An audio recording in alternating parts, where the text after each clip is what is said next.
Headphone jack. For years, every iPhone came with a small round port on the bottom that let people plug in standard wired headphones.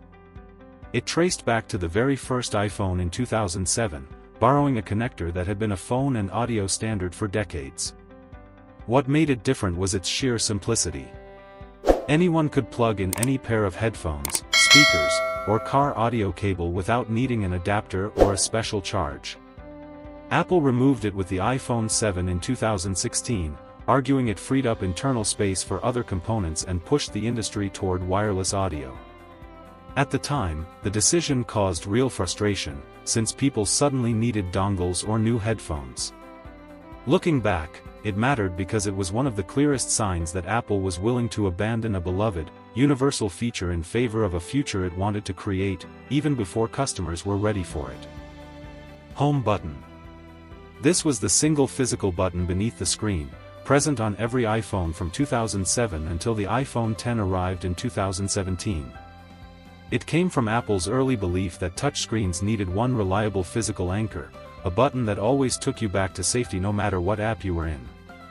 What set it apart was its tactile certainty. You could press it without looking, and it would never misfire the way a touchscreen gesture sometimes can. Apple began phasing it out once Face ID and edge-to-edge displays became the new design language, replacing the button with swipe gestures instead. It still appears on budget models for those who prefer simplicity. Its disappearance from the main lineup mattered because it marked the shift from a phone built around one physical control to a phone built almost entirely around gestures and screen space. Touch ID. Before Face ID, Touch ID was the fingerprint sensor built into the home button, introduced with the iPhone 5S in 2013. It came directly out of Apple's acquisition of a fingerprint sensor company a year earlier, and it let people unlock their phones and approve payments with a simple touch. What made it stand out was speed combined with discretion. You didn't need to lift the phone to your face or say anything, you just touched the button you were already pressing.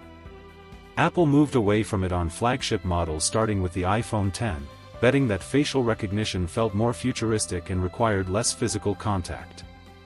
Touch ID survives today only on certain iPads and budget iPhones with a side button sensor. Its decline mattered because it showed Apple was willing to trade a familiar, almost foolproof unlocking method for one that looked more impressive in a keynote, even if it didn't always work as smoothly in early years. 3D Touch. This feature let the iPhone screen sense how hard you pressed, not just where you touched it, and respond with different actions depending on pressure.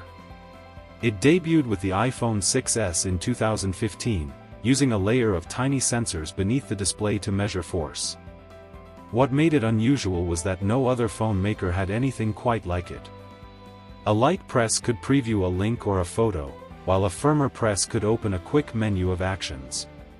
Despite the cleverness, many users never discovered it existed, since the feature lived beneath the surface without much visible explanation.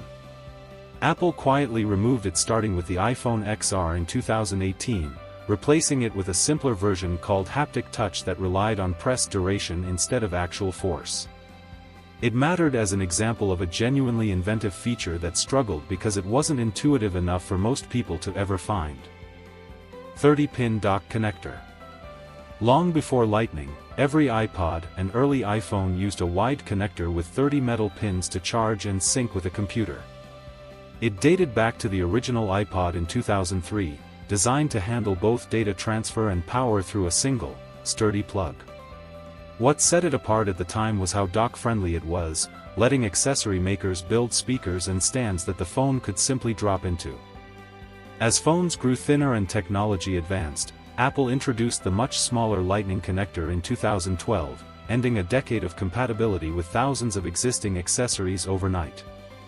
The change forced an entire industry of dock and speaker manufacturers to redesign their products.